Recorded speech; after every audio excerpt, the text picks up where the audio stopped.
इस बजट में कुछ भी नया नहीं है।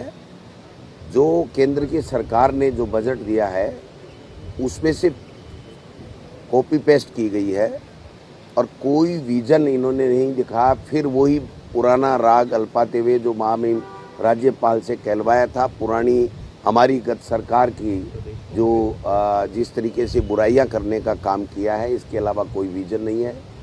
इन्होंने कहा है कि हम आंगनबाड़ी कार्यकर्ताओं के लिए जो 15% पैसे बढ़ाएंगे, तो ये तो हमने कानून ही पारित कर दिया, मिनिमम इनकम गारंटी का कानून पारित करके, और हमने बजट में घोषणा की थी कि भाई ये 15% ऑटोमेटिक हर साल जो है वो वृद्धि हो जाएगी। चाहे वो पेंशन की बात लो, चाहे आंगनबाड़ी और स्वास्थ्य कार्यकर्ताओं की जो बात की, महिला स्वास्थ्य कार्यकर्ताओं की, उनमें जो बजट में बढ़ोतरी की गई है वो तो हमारी सरकार का किया हुआ काम है।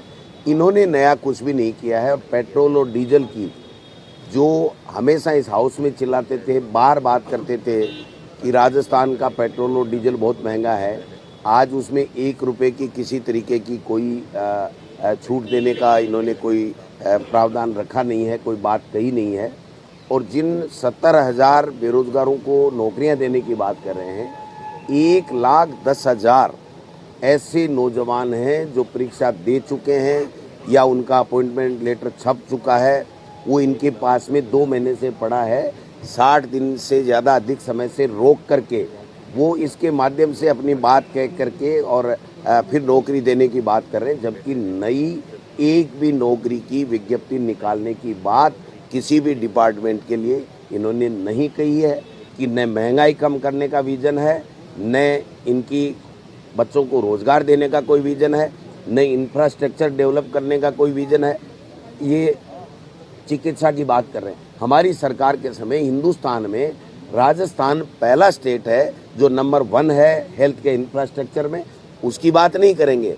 और कोई विजन इन्होंने बता दीजिए कि लोगों की पीड़ित मानवता की सेवा करने के लिए इन्होंने अगर अंतरिम बजट में कोई अपना विजन दिया हो तो मुझे बता दीजिए। तो ऐसे में इस बजट केवल कागजों में आंकड़ों का मायाजाल है और ये कहीं भी किसी भी प्रदेश की, हमारे प्रदेश की कोई जो डेवलपमेंट में ये किसी तरीके से मदद नहीं करता है। केवल इनको तो वही बातें करनी है कि पूर्ववर्ती सरकार ये कर गई, पूर्ववर्ती सरकार ये कर गई। अरे अब तो सरकार आपको दे दी, आप बताइए आप क्या कर रहे हो। आपने तो 60 दिन में अधिकारियों के विशेष सहायक भी नहीं लगा पाए और आप बातें कर रहे हो इतनी इतनी बड़ी।